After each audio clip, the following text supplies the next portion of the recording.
بسم اللہ الرحمن الرحیم۔ اللہ کے نام سے شروع جو بڑا مہربان نہایت رحم والا ہے۔ شفا دینے والی دو چیزوں کو لازم پکڑو۔ رسول اللہ صلی اللہ علیہ وآلہ وسلم نے فرمایا، میں تمہارے درمیان دو چیزیں چھوڑے جا رہا ہوں، جب تک تم انہیں تھامے رکھو گے کبھی گمراہ نہیں ہوں گے۔ ایک اللہ کی کتاب اور دوسری میری سنت، یہ دونوں کبھی ایک دوسرے سے جدا نہ ہوگی یہاں تک کہ حوض کوثر پر میرے پاس آئے۔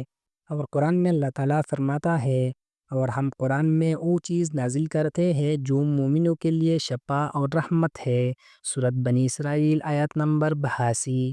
تشریح: کیا آپ نے کبھی سوچا کہ روحانی بیماریوں، دکھوں اور زندگی کی بھٹکتی راہوں کا علاج کہاں ہے؟ آج لوگ دنیا کی ہر دعا آزما لیتے ہیں، لیکن جو اللہ کی کتاب اور سنت رسول صلی اللہ علیہ وآلہ وسلم میں شفا ہے اسے بھلا بیٹھے ہیں۔ شفا دینے والی دو چیزیں: قرآن نہ صرف جسمانی بلکہ روحانی درد کا بھی علاج ہے۔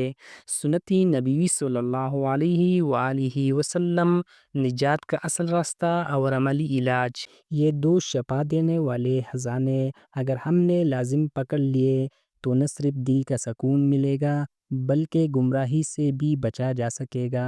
اگر تم چاہتے ہو بیماری میں راحت، دل میں سکون اور دنیا و آخرت میں شفا، تو قرآن اور سنت کو لازم پکڑ لو۔ اگر آپ کو حدیث سننا اور سیکھنا پسند ہے تو چراغ ایمان کو ضرور سبسکرائب کریں اور اس پیغام کو صدقہ جاریہ سمجھ کر اپنے عزیزوں سے شیئر کریں۔ روزانہ ایسے دل کو چھو لینے والی اسلامی پیغامات کے لیے بیل آئیکن کو دبائیں۔